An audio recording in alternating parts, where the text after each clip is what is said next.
Bonjour et bon sabbat. Quel plaisir de vous saluer en ce jour.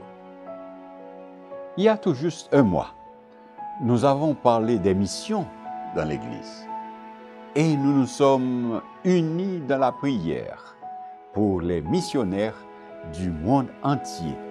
Et en même temps, nous avons accepté l'engagement d'être missionnaires dans le quartier, la ville ou le pays où chacun vit. Ces 2 prochains sabbats ont également été désignés comme journée d'emphase sur la mission.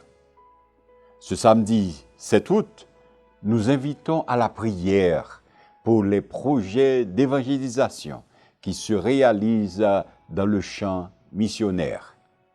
Et le samedi 14 août, spécifiquement, nous prierons pour l'implantation de nouvelles églises.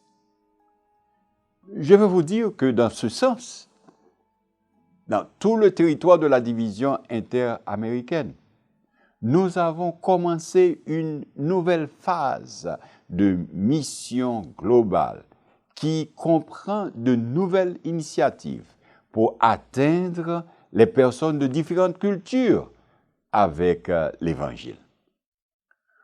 Au cours des prochains mois et années, nous recevrons des missionnaires d'autres continents qui offriront un service missionnaire interculturel dans différents pays de l'Interamérique. De nouveaux centres d'influence seront renforcés et établis dans les grandes villes, et des graines seront plantées pour que de nouvelles églises naissent et se développent dans les villes grandes et petites où il n'y a pas encore de présence de l'Église adventiste du 7e jour. Toutes ces initiatives et d'autres me rappellent le mouvement de prédication tel que relaté dans le livre des Actes des Apôtres, chapitre 8, dans la Bible. Pendant que Philippe et différents missionnaires visitaient la ville, ils ont annoncé l'Évangile de telle manière qu'ils ont attiré l'attention de beaucoup de gens.